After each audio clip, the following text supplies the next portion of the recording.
Hi, my name is Sarah Farah. I'm a fourth-year student at Rutgers University studying cell biology and neuroscience, and I'm minoring in music and women's gender and sexuality studies. I'm also a second-year leadership scholar at the Institute for Women's Leadership, where I've had the opportunity to cultivate my social action project, which is titled Mamas and Melodies. This project is especially meaningful to me because as both a musician and somebody who is applying to medical school at the end of the year, I've really had the time to really cultivate my passion for medicine and also my passion for activism, and that really blends in with women's health, especially in postpartum care. We really want to emphasize that music therapy should not be inaccessible to women only because they aren't uninsured or they don't have the financial resources to really access something like this, which has such incredible scientific and clinical benefits for bonding of both the mother and the baby. We really believe that healthcare is a right and it's not a privilege, and we really want to bridge the gap between things like art and science to really cultivate this project that's kind of the magnum opus of what we're about. Hi, I'm Kaya Tucker, and I am a junior at Rutgers University majoring in cell biology and neuroscience with a minor in women, gender, and sexuality studies. We are here today with the Institute of Women's Leadership as well as St. Peter's to present our free music therapy workshop as part of our social action project. The inspiration from this project came from our, health background and seeing the disparities that women face in terms of access to care, and not only that, but more affordable and free access to care. And one form of therapy that is not as widely known is music therapy. So we wanted to make that more accessible and more known to our local community.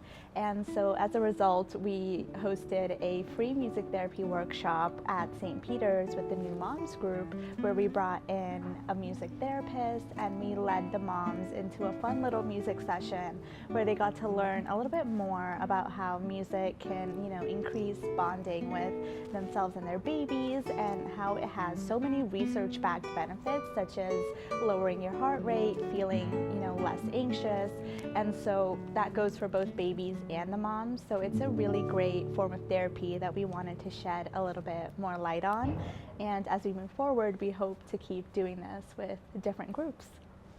Hi, everybody. Thank you for coming out. Thank you for your patience today. It's so nice to see new faces and new bellies and baby bellies that are here. So welcome to St. Peter's, to our monthly mothers group that we run, a new family support group for moms and babies, always the first Tuesday of the month.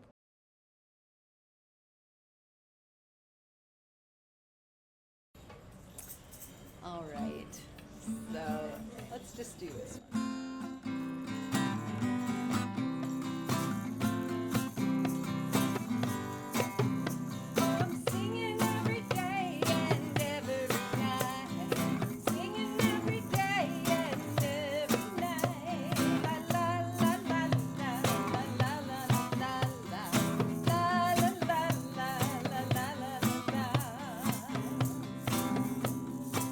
Try those laws with me.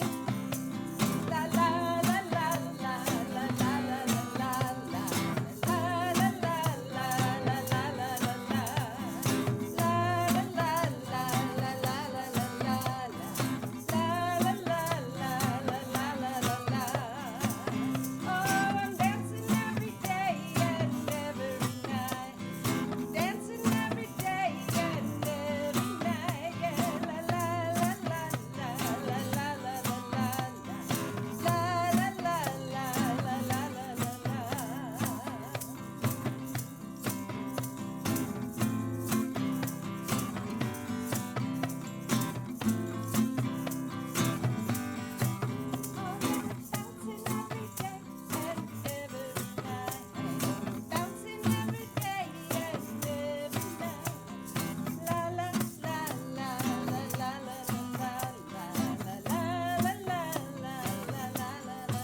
and love having us all sing together, right? And that's one of the things, right?